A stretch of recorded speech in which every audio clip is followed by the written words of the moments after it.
हाय, मी शिवानी जोशी. आज मी investment related एक concept घेऊन आली आहे, रिस्क ऑन आणि रिस्क ऑफ. रिस्क म्हणजे नेमकं काय? आपण जेव्हा रस्ता क्रॉस करतो तेव्हा आपल्याला रिस्क ही असतेच, पण तीच रिस्क कमी करायला आपण काय करतो? रस्त्याच्या उजवीकडे डावीकडे बघतो आणि मग रस्ता क्रॉस करतो. यालाच रिस्क मॅनेजमेंट म्हणतात. तसंच आपण प्रत्येक परिस्थितीमध्ये सेम डिसिजन्स घेत नाही. जसं आजूबाजूचं एन्व्हायरमेंट स्टेबल आणि प्रेडिक्टेबल असतं, तसं आपण रिस्क घ्यायला कम्फर्टेबल असतो. पण जेव्हा अनसर्टेनिटी वाढते तेव्हा आपण नॅचरली जास्त केअरफुल होतो. आता before investing money, every investor ask is, he risk घ्यायची योग्य वेळ आहे की नाही? तर त्याआधी इन्व्हेस्टमेंट रिस्क म्हणजे काय ते नेमकं समजून घेऊया. एक्सपेक्टेड रिटर्न्स पेक्षा ऍक्च्युअल रिटर्न्स कमी मिळणं किंवा लॉस होणं याला रिस्क म्हणतात.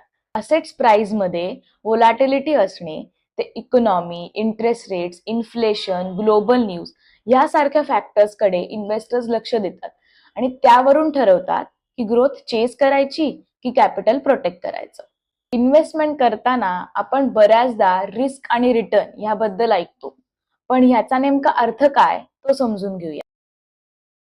इन्व्हेस्टमेंट करताना सर्वजण एक रूल फॉलो करतात, high risk high return, low risk low return. कारण रिस्क आणि रिटर्न हे डायरेक्टली प्रपोर्शनल असतात. लो रिस्क इन्व्हेस्टमेंट्स ह्यामध्ये रिटर्न्स फिक्स्ड असतात, जसं bonds, FDs. High risk investments यामध्ये रिस्क ही असतेच, पण इन्व्हेस्टमेंटचा होरायझन आपण जसा वाढवत जातो तशी ती रिस्क हळूहळू कमी होते, जसं इक्विटीज किंवा स्टॉक्स. आता तुम्हाला प्रश्न पडला असेल की रिस्क ही नेमकी कमी कधी घ्यायची आणि जास्त कधी घ्यायची? तर ह्या प्रश्नाचं उत्तर आपल्याला रिस्क ऑन आणि रिस्क ऑफ मधून मिळू शकेल. Let's see one by one. Risk on. Risk on म्हणजे अशी सिच्युएशन जिथे इन्व्हेस्टर्स कॉन्फिडंट असतात आणि हायर रिटर्न्स देणाऱ्या स्कीम्स मध्ये इन्व्हेस्ट करतात, जसं की इक्विटी म्युच्युअल फंड्स किंवा stocks. Risk of.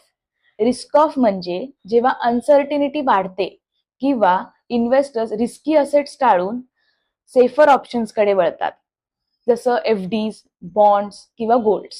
Compare to younger investors, senior citizens किंवा रिटायरमेंटला आलेले इन्व्हेस्टर्स यांना रिस्क कमी घ्यायची असते, त्यामुळे त्यांचा कल कन्झर्वेटिव्ह स्कीम्सकडे जास्त असतो.